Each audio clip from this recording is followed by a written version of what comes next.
निश्चय लास्ट पर देखु महादेव जन्म किपर है एवं ब्रह्मदेव मंदिर ए दुनिया है कहीं ना आप जापर जो दुनिया रे आप कौन जगह को शिवलिंग पूजा करने जाऊँ तो बहुत गुड़ा लोक पचार कि शिवलिंग कौन एवं महादेव केमती जन्म होते तो आपण पाखे कौन भी उत्तर न थाए।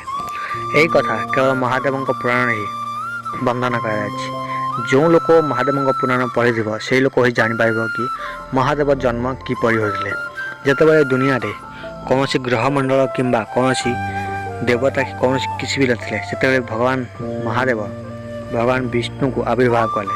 भगवान को विष्णु नाभि पंचमुखी ब्रह्मदेव आविर्भाव हेले एवं दुई देव शक्ति एका परिका थिला। तांको एक कथा जଣା था कि आविर्भाव कला कि मध्य एक कथा कह जाए कि यह युद्ध प्राय 10,000 वर्ष पर्यंत चलला। जितेबाला ये कथा महादेव को जना पड़ला तो महादेव विशाल कालिंग रूप आविर्भाव हेले एवं भविष्यवाणी होगा कि तम दुई लोक मध्य ए लिंगर जी अंत पाईगला सी ही श्रेष्ठ बोली। भगवान नारायण तल आड़ गले एवं भगवान ब्रह्मदेव ऊपर आड़ गले। जितेबाला भगवान नारायण तल आड़ गले बहु वर्ष गला पर भी तार कौन अंत पाई पारे ना तो आसी नारायण कहले हे प्रभु मुई लिंगर कौन अंत पाई पारनी मु व्यर्थता ही अहंकार करी।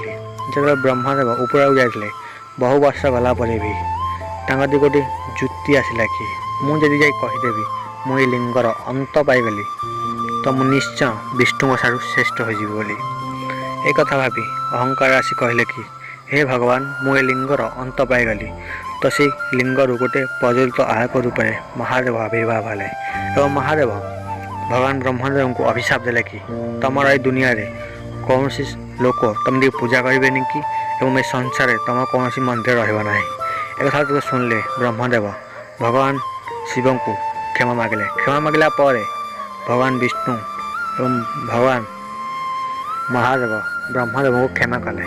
क्षमा कलापर भगवान विष्णु एवं भगवान ब्रह्मदेव आग्रह महादेव मनुष्य रूप एवं तांको सहित रहा लगिले एवं जितेबाला समुद्र मंथन करागला सेतेबाला भगवान महादेव हर विष को पान कर नीलकंठ रूप आख्यात हेले। जो दैत्य माने ये दुनिया राज कले से भगवान महादेव दैत्य को मारी काल रूप आविर्भाव हेले। भगवान ब्रह्मदेव दुनिया को आरंभ कर आग्रह कले एवं भगवान विष्णु ये दुनिया को पालन कर आग्रह कले एवं भगवान महादेव ये दुनिया को संहार कर आग्रह कले। माता सती व माता पार्वती केमिति आविर्भाव हेले आपण माने नेक्स्ट वीडियो जान पाइबे।